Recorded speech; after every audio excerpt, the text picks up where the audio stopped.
बोलिए सच्चिदानंद भगवान की जय। श्रीमद् भागवत महापुराण भगवान की जय। अभी तक बंधु आपने श्रीमद् भागवत के 10वें स्कंद के 14वें अध्याय की कथा का हमने वर्णन किया। उसमें बताया कि किस प्रकार ब्रह्मा जी को मोह हुआ था और ब्रह्मा जी ने भगवान श्री कृष्ण को बारंबार क्षमा मांगी थी।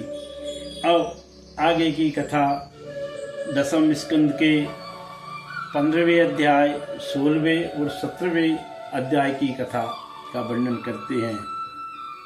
धेनुकासुर का उद्धार और ग्वाल बालों को कालिया नाग के विष से बचाना, ताड़वन की कथा है।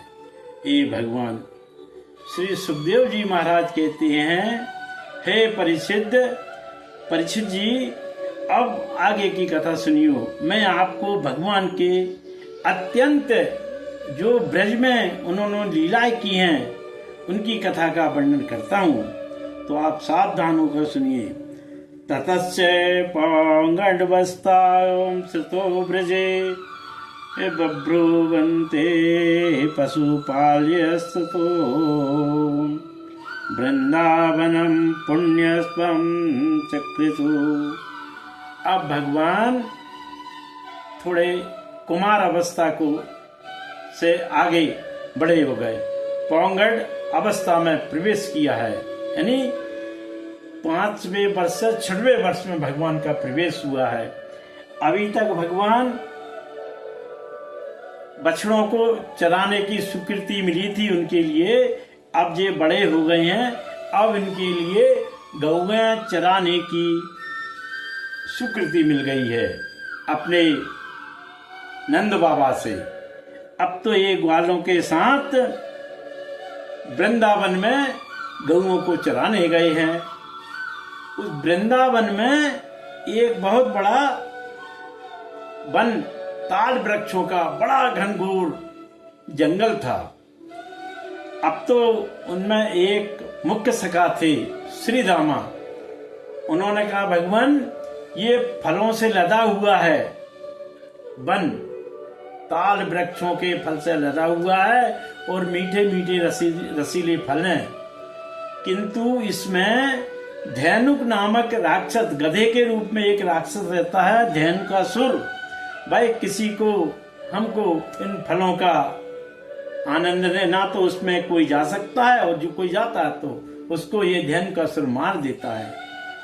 अब तो तब इस प्रकार राम और श्याम सभी ग्वालों को, गौओं को साथ में लेकर उस वन में प्रवेश किया है। उस वन में उन्होंने, भगवान ने कहा बलदेव जी महाराज से, देखिए ये सभी वृक्ष आपको झुककर प्रणाम कर रहे हैं, क्यों ना हो, जो साक्षात पार ब्रह्म परमेश्वर आप है।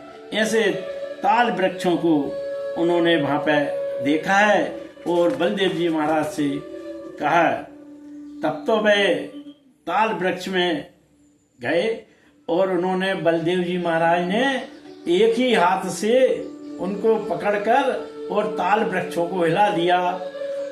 उनमें जो फल लगे हुए थे, रसीले मीठे मीठे फल, उनको नीचे गिर गए हैं। वो सब ग्वाल वालों ने, सबने खूब आनंद से उनको ग्रहण किया है।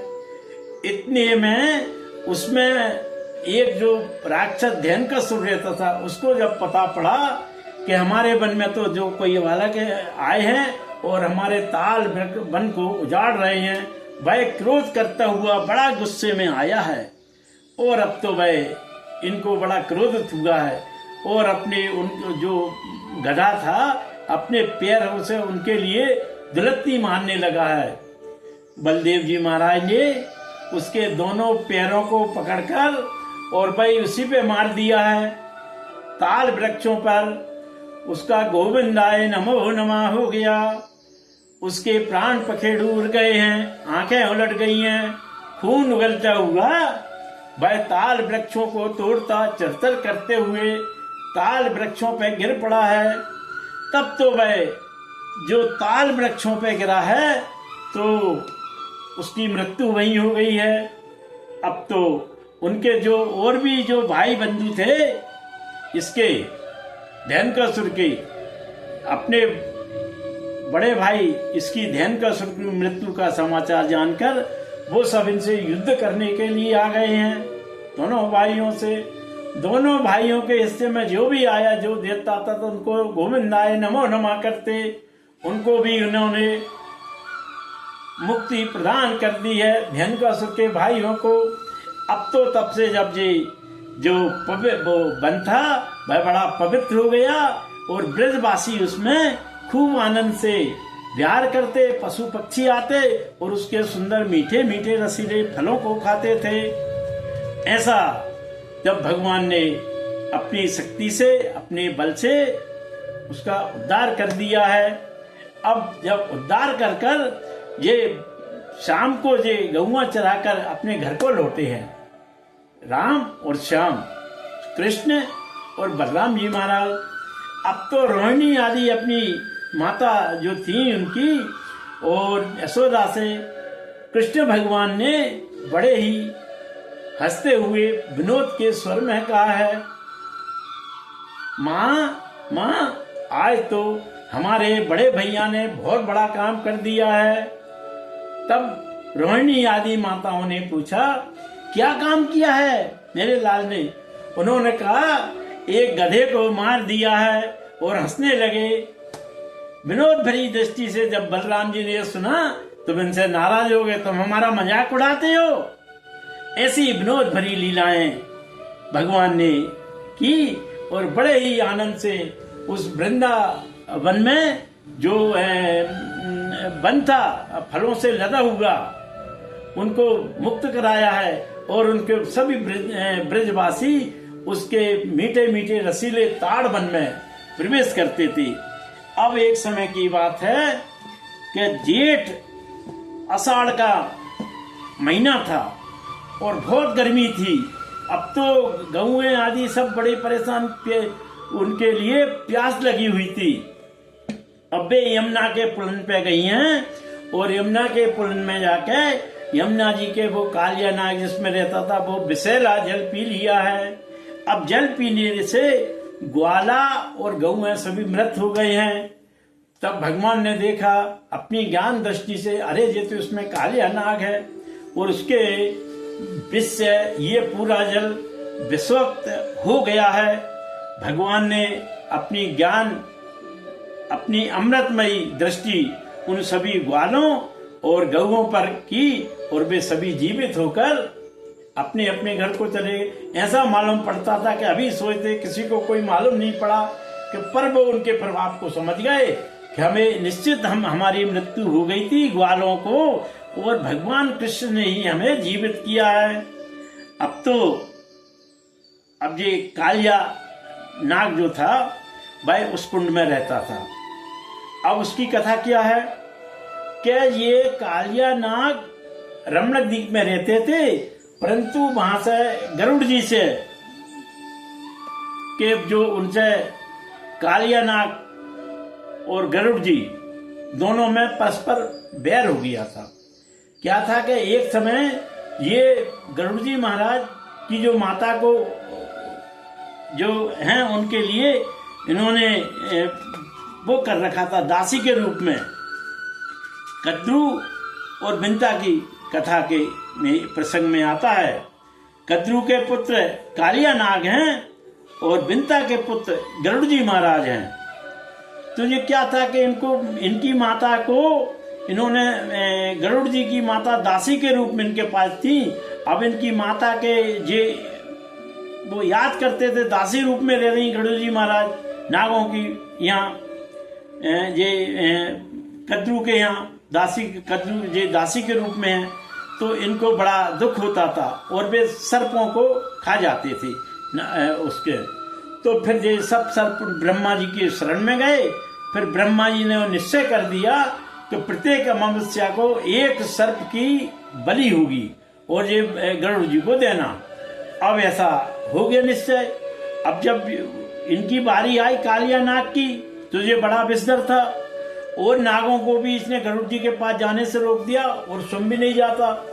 अब तो इसने उनको गरुड़ जी को डस लिया। जब गरुड़ जी डसा तो उन्होंने गरुड़ जी ने अपने उससे पंजों से उस पर बहुत प्रहार किया और उसके बहुत इसके 101 फन थे कालिया नाग के।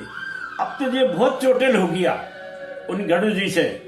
अब वो वहां से आकर यहाँ यमुना जी के ये कालिया नामक कुंड था उसमें रहने लगा। तब उसको ये मालूम था कि गरुड़ जी इस कुंड में नहीं आ सकते। क्यों कि सौबरी ऋषि ने गरुड़ जी को श्राप दिया है। उसकी कथा यह है कि एक समय गरुड़ जी इस यमुना के कुंड पर आए और वहां पर मत्स्य आदि मछलियां थे और मत्स्य को जब उसने गरुड़ जी ने खा लिया तो वे मछलियां बहुत व्याकुल हो गई हैं, बहुत चिंता करने लगी हैं। सौबरी ऋषि ने उनको व्याकुल देखकर गरुड़ जी से कहा कि अली अब तुम यहाँ से आए द्वारा तो तुम्हारे प्राण पखेरु उड़ जाएंगे, इस कुंड में तुम मत आना। यह कालिया नाग जानता था कि गरुड़ जी इस यमुना के कुंड में नहीं आ सकते और वे अपना रमणन द्वीप छोड़कर यहाँ आ गए थे। अब तो तब वो यहाँ फिर भगवान ने देखा कि ये यहाँ इसमें रहता है और इसका जल विषैला हो गया है यमुना का बिल्कुल, हमने ना तो कोई पी सकता। जब इन्हें देखा तो एक कदम के वृक्ष पे भगवान चढ़े और कदम के वृक्ष पे चढ़कर भगवान उस कुंड में कूद गए हैं। वैसे ही वह बहुत विषैला जल था उसका और उसके जल से के ऊपर से जो पक्षी उड़ते थे वे भी उस विष के प्रभाव से मर जाते थे। कोई इतना खोलता हुआ जल था। भगवान जैसे ही उसमें कूदे हैं तो उसका जल 200 को ये अपने हाथों के ऊपर उछल गया है, ऊपर आ गया है। अब तो बड़े इनको जब ये सब उसमें चले गए हैं। अब तो जब ग्वालों ने जाके ग्वाला बहुत चिंता करने भगवान इसमें कूद गए हैं, इसमें तो विषधर नाग रहता है। अब तो जाए और उसमें जब उसने देखा कि जो कालिया नाग था उसने अपने उससे शक्ति से उनको भगवान को भी लपेट लिया है। भगवान को अब जब ऐसी दशा को दे ग्वाल बाल अपने घर गए और अपने माताओं से ऐसी बात कही है कि भगवान तो उस कुंड में गिर गए हैं, कूद गए हैं। तो सब यशोदा आजी उनके चरणों को देखते हुए उस यमुना जी के कुंड पर आ गई हैं और उन्होंने बहुत उसमें कूदने का विचार किया है उस कुंड में। तो गोपियां आदि ने उनको रोक लिया है। ऐसे ही नंद बाबा ने भी उसमें कूदने का विचार किया कि मेरे प्राण तो आधार श्री कृष्ण कन्हैया ही हैं, मैं जब वो नहीं रहे मैं क्या करूंगा। तो बलदेव जी महाराज भगवान के प्रभाव को जानते थे और उन्होंने नंद बाबा को ऐसा उस कूदने से रोक दिया है। अब तो तब बड़े भगवान ने उसके साथ खूब छकाया, खूब खेल किया है कालिया नाग पे, खूब युद्ध हुआ उससे। अब तो जब उसके लिए वह उनसे भगवान से थक गया है लड़कर, इतना भगवान ने। और भगवान ने पैंतरा बदलते हुए कभी नाग पैंतरा बदलता, कभी भगवान पे पैंतरा बदलते, कभी कालिया नाग पैंतरा बदलता। ऐसे दोनों का बहुत युद्ध उसमें जल में हुआ। आखिरकार जो कालिया नाग था वह भगवान से हार गया है। अब तो भगवान ने जो उसके 101 फन थे उसके ऊपर पकड़ बनाकर खड़े हो गए हैं और नृत्य करने लगे हैं। तब तो बड़े ही अत्यंत शोभायमान उनकी स्तुति। जब नाग पत्नियों ने देखा कि मेरे स्वामी को तो इन्होंने नथ लिया है, अपने बस में कर लिया है, अब तो उनकी स्तुति करी है नाग पत्नियों ने।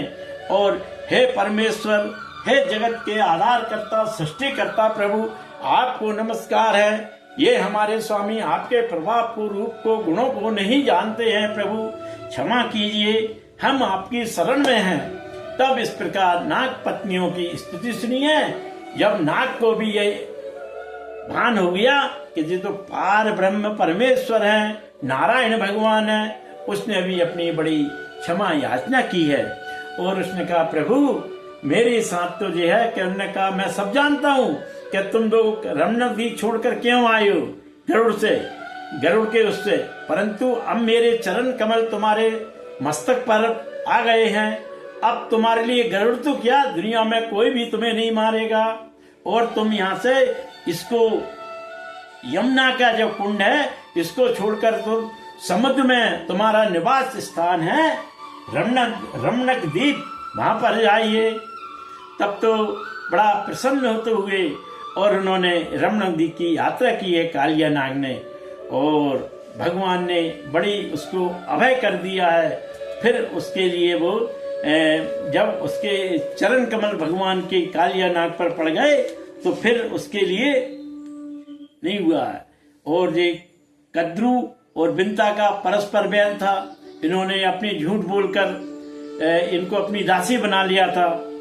तो वह कथा फिर गरुड़ जी महाराज ब्रह्मलोक इंद्र लोग जाकर वहां से अमृत लेके आए हैं, और उनको मांगने पर इनकी जो कद्रू जो थी उनके लिए ये उन्होंने अमृत दिया है, और अमृत से फिर वो दासत्व से इनकी माताजी मुक्त हो गई थी।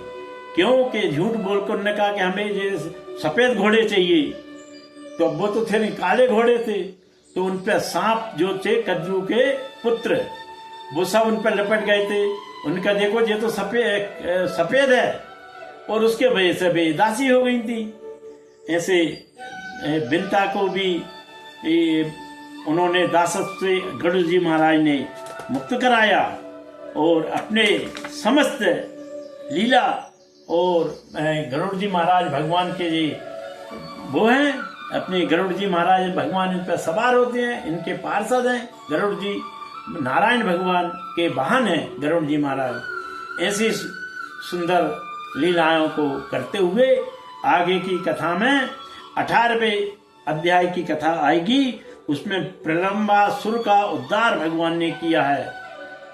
भगवान की अनंत लीलाएं, अनंत कथाएं हैं। जो कोई इस कालिये दाय की कथा को सुनता है और किसी को सुनाता है, उनको सर्पों के भय से मुक्ति मिल जाती है, सर्पों का भय नहीं रहता है।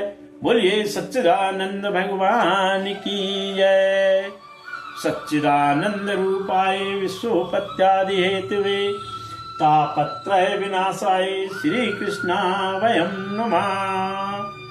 वरहापीरं नटवरवपो कर्ण्यो कर्णिकारं बिभ्रतवासा कनककपीशं भैजयन्ती चामालां रन्ध्रानुभेण अदर्शदियो ब्रह्मारण्यं सुभद्रन्नं प्राविशद्गीसे कीर्ति। कृष्णाय वासुदेवाय हरे परमात्मने पिंडक्लेशनाशाय गोविंदाय नमो नमः। कृष्णाय वासुदेवाय देवकी नंदनाय च नंद गोप कुमाराय गोविंदाय नमो नमः। बोलिए श्रीमद् भागवत महापुराण भगवान की जय। सच्चिदानंद भगवान की जय। आज के आनंद